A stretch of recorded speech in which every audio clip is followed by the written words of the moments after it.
Oh well, good evening, guys. It's 2 o'clock in the morning right now.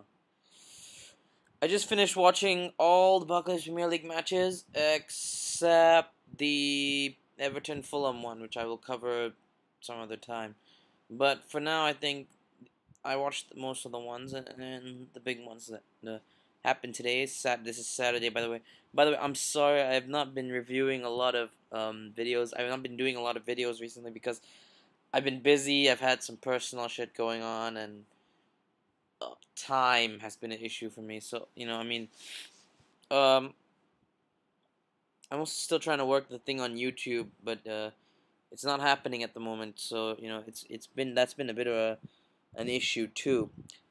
But good news, I'm back, and I'm gonna do Premier League at least. We'll try to talk Champions League and other stuff. I promised I would do a Premier League one this weekend, wouldn't I? And I've done one today. Um, Yeah, well, enough chit chat. Let's get straight to it. I'll work on the admin stuff later. Okay. Starting off tonight's early kickoff match. Well, not early, but whatever. Night match. Started off with Tottenham against West Ham. Tottenham playing at home. Tottenham with the interesting lineup. They had Defoe, Van der Vaart, Lennon, Bale, Modric, Sandro. Then the usual Carluca, Ekoto, Gallus, and Dawson. And West Ham, they want to get into their stride. They've been doing some big things, getting some big victories recently, and they want to just keep rising to the top. So I'm guessing West Ham going to do whatever it takes to get back into it. Interesting. This was an interesting game. I won't go into who West Ham started off with Upson, DaCosta, Green, the usual. What you do need to know, Robbie Keane didn't start. It was Carlton Cole, Dempa Ba, and Gary O'Neill. The front. Hitzelsberger started. So, this is a very strong West Ham team now, interestingly enough. And in this game, while West Ham didn't, they didn't dominate possession by any shred of the imagination. They didn't dominate the possession, but they still held their own, and then I'm very impressed with West Ham. They had a lot of spirit. They put in a lot of effort, and they've Robert Green pulled off a fantastic performance. Just a great all around defensive performance by West Ham. But um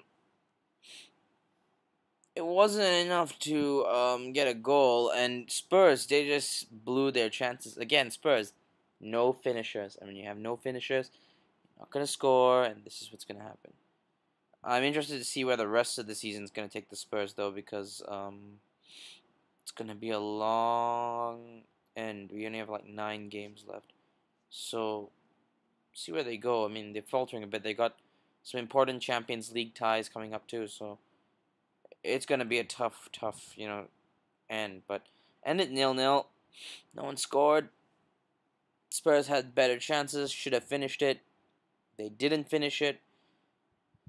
And the happy West Ham take the point, and look forward to the rest of their games. West Ham really have nothing to lose. They've just got to put in every effort they can now to get the season back on track for them. Okay, moving on to the next match of the night, which I watched live. I watched that full match. It was West Brom against Arsenal. West Brom playing at home, Arsenal playing away. West Brom playing with a one striker, Arsenal playing with an interesting little formation, and West Arsenal, Arsenal. Oh boy, this game. Oh, Arsenal. Arsenal kept the possession.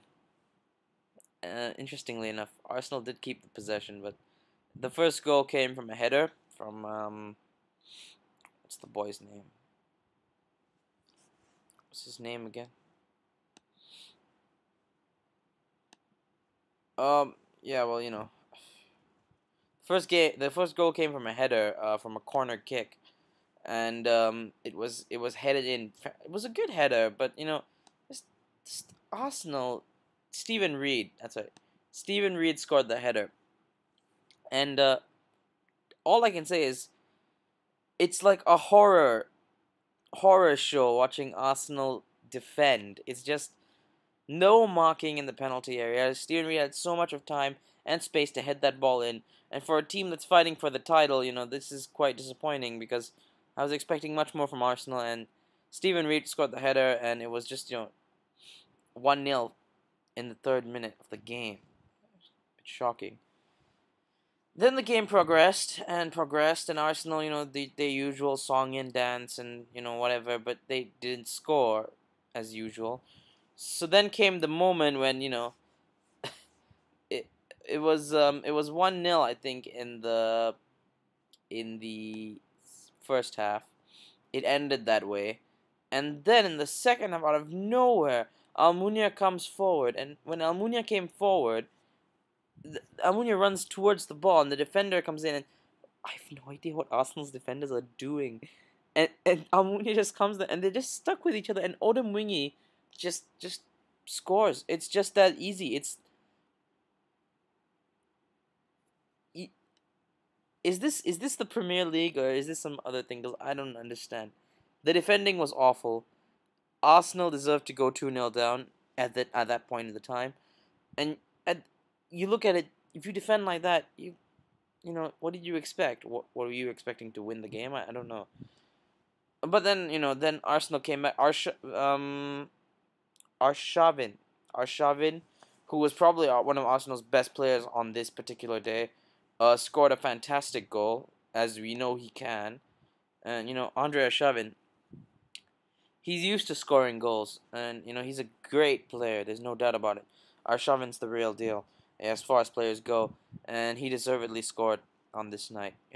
No doubt about it. Andre Arshavin, top class, scored a great goal. Um, and then like near the last minutes of the game, around the 88th minute, I believe. I think 78th minute. 78th minute, key goal. Robin Van Persie, and this time was West Brom's turn to screw up their defense, and it was just fumble all over the place, and Van Persie he tucked it in nicely. He took his chance, and well, you got to score, I guess. And Arsenal from then just dominated possession and kept the ball to themselves, and they tried to score, but it just wouldn't go in. Can I say about this game? Another typical Arsenal moment brought to you by the Arsene Wenger Productions. Win the title? I don't think so.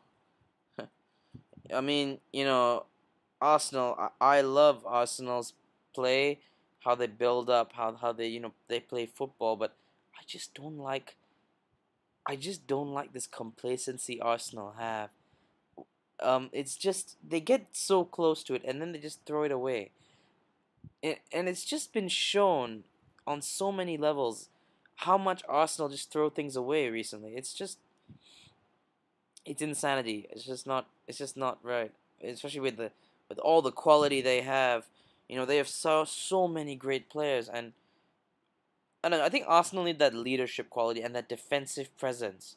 They've been missing the defensive presence since Sol Campbell aged and retired. Sorry, retired. What am I saying? Sol Campbell aged. Since he aged, they've been missing that defensive presence at the back. They've been missing that fierce presence with Vieira. They've been missing that attacking presence with Henry. I think that was the best trio Arsenal have ever had. Henry, Vieira, and Campbell. Top notch, and they don't have that here. I mean, Squillaci and Koscielny look lost most of the time, and Arshavin can only do so much. Arshavin's a great player, but he's not the one man show, and Fabregas wasn't playing. He wasn't playing. I think. Yes, no, I saw the game. I know this. He wasn't playing because I would have known. Ramsey was playing. That being said, it's not like Ramsey's a bad player. So Arsenal had players. All in all, Arsenal poor defending. Well, I guess a draw is fair because they did play attacking football in the end. So a draw is fair for Arsenal.